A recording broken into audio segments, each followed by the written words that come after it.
Good evening, Central New York, and welcome to the NCC News Sports Weekend Update. I'm Jude Allume, here to take you through all the news and highlights in a busy week of sports, starting with some tough news for Syracuse basketball. Announced earlier today, top 10 recruit Darius Bazley has decommitted from the Orange. The McDonald's All-American will forge his own path and instead play in the NBA's G League. The G League is the National Basketball Association's official minor league basketball organization. Bazley said he is making the decision for his development, believing he will help his draft stock more by playing in the G League as opposed to playing to what many assume would have been a one-season stop with Syracuse before declaring for the NBA draft. Bazley is the first high school player to skip out on playing college basketball and opt for the developmental league. Currently, high school players cannot declare for the NBA draft until they turn 19 or are 1 year removed from high school. This is a huge loss for the Orange, as Bazley was being regarded as the school's best recruit since Carmelo Anthony. Sticking to the hardwood, the NCAA women's basketball title match was played earlier today between Notre Dame and the defending champion Mississippi State. The tightly contested battle was not short on dramatics, as it would come down to the last shot to determine the winner in this one. Both teams dominated throughout the tournament, but there could only be one champion in the end. We take you to just outside of 2 minutes left to play. Mississippi State's Rashonda Johnson nails the three to put Mississippi State up 5. Fast forward to the bit inside of 1 minute left to play and Notre Dame down by 2. Jackie Young banks it in off the glass to tie the game at 58. On the next Notre Dame possession, with the score still tied at 58 with 3 seconds left, Arike Ogunbowale shoots the three and it's nothing but net. Notre Dame dethrones the defending champions 61-58, their first national title in 17 years. To the turf we go as the Syracuse Orange lacrosse team took on Notre Dame at the Dome in what would turn out to be a historic occasion for the Orange. Syracuse has played a tough schedule so far, as 6 of their first 7 opponents have been ranked in the top 25, including 4 opponents ranked in the top 10. The task at hand was no easier today, as Notre Dame came in ranking 6th in the nation. We take it to the first with 7 minutes to play. Syracuse's Pat Carlin shakes his defender before getting to the net and giving SU the 3-0 lead.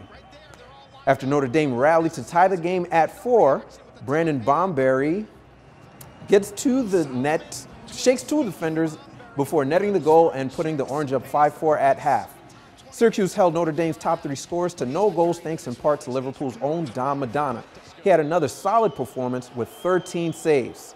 Syracuse's Tucker Dordovic gives us some highlight reel material as he fakes one way, spins to the opposite direction, and finds the net on a one-handed goal between the goalie's legs.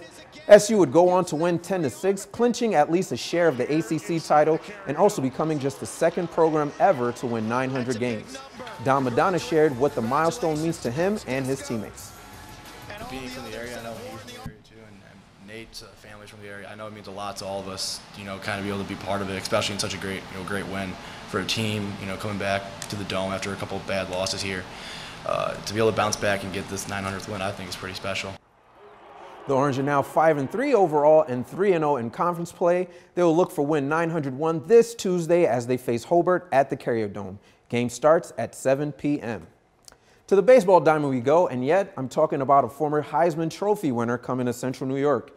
In case you couldn't guess, we're talking about Tebow mania. The former Florida quarterback and 2007 Heisman Trophy winner will be coming to Binghamton, as he has been assigned to the Binghamton Rumble Ponies, the AA affiliate of the New York Mets. After falling out of the NFL in 2006, the 30-year-old Tebow made the switch to baseball, signing a minor league contract with the Mets. He has played with both the Columbia Fireflies and St. Lucie Mets, where he batted .226 with 8 home runs. The Mets hosted the Cardinals at Citi Field today, wrapping up a 3-game series where New York has taken the first 2 games. In the 2nd inning, Paul DeJong delights with Steve Matz on the mound as he smashes one over the left field wall for the early 1-0 Cardinal lead. In the bottom of the 2nd, Ahmed Rosario singles into right, driving in a run for what would be the only run of the game for New York. Later in the 4th, up 1, Yadier Molina smashes one over the center field wall, putting the Cardinals up 3-1.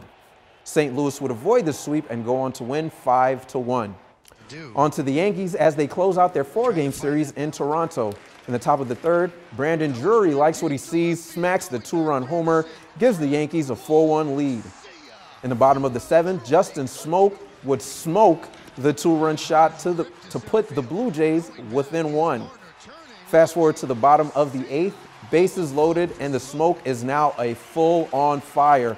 Grand slam by Justin Smoke again puts Toronto up 3 as they would go on to win the game 7-4, and the Yankees split the series with the Blue Jays.